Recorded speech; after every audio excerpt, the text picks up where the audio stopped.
കൂട്ടുകാരെ നമസ്കാരം. ഈ എബേഴ്സ് പാച്ചർ എന്നും പറഞ്ഞ് നമ്മുടെ ബെൻസിൻ്റെ അകത്തും അതേപോലെ തന്നെ ഡാഫിൻ്റെ അകത്തുമൊക്കെയുള്ള ഹീറ്റർ ഉണ്ട്. ഈ ഹീറ്ററിൻ്റെ അകത്ത് ചില എറർ കാണിക്കും. ഈ H1 സർവീസ് എന്നും പറഞ്ഞൊരു എറർ കാണിക്കും.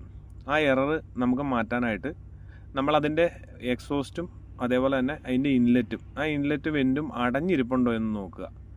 അത് കഴിഞ്ഞതിന് ശേഷം നമ്മൾ ഇതിനെ റീസെറ്റ് ചെയ്ത് കൊടുക്കണം. ഇതിൻ്റെ എറർ മെമ്മറി ക്ലിയർ ചെയ്ത് കൊടുക്കണം. ആ എറർ മെമ്മറി ക്ലിയർ ചെയ്ത് കൊടുക്കാൻ വേണ്ടിയിട്ട് നമ്മൾ നേരെ ഇത് സ്ക്രോൾ ചെയ്ത് ഈ സെറ്റിങ്സിൻ്റെ അവിടെ വരിക.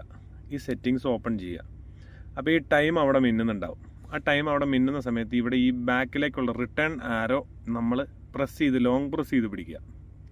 അപ്പോൾ ഇതിൽ വർക്ക്ഷോപ്പ് എന്നും പറഞ്ഞൊരു ഓപ്ഷൻ വരും. അത് നമ്മൾ ഈ വട്ടത്തിലുള്ള സ്വിച്ച് നമ്മൾ സ്ക്രോൾ ചെയ്ത് എറർ മെമ്മറിയിൽ വരിക. ഈ എറർ മെമ്മറിയിൽ വന്നതിന് ശേഷം ആദ്യം ഓപ്പൺ ചെയ്യുക. ഇതിൽ രണ്ട് ഓപ്ഷനാണ് ഉള്ളത്. ഒന്ന് H1 എയറും, രണ്ട് കൺട്രോൾ യൂണിറ്റും. അത് സ്ക്രോൾ ചെയ്താലാണ് നമുക്ക് കിട്ടുള്ളൂ. അതിലാദ്യം നമ്മൾ H1 എയർ നമ്മൾ ഓപ്പൺ ചെയ്യുക. ഓപ്പൺ ചെയ്ത് കഴിയുമ്പോൾ റീഡ് ഉണ്ടാവും, അതേപോലെ തന്നെ ഡിലീറ്റ് ഉണ്ടാവും. ഇത് നമ്മൾ ആദ്യം ഡിലീറ്റ് ചെയ്യുക. അപ്പോൾ അത് ഡിലീറ്റ് ആവും.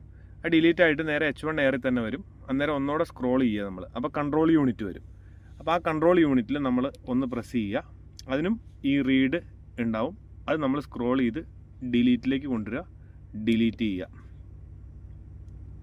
ഇത് ഡിലീറ്റ് ചെയ്ത് കഴിഞ്ഞ് നമ്മൾ ബാക്ക് എടുക്കുക.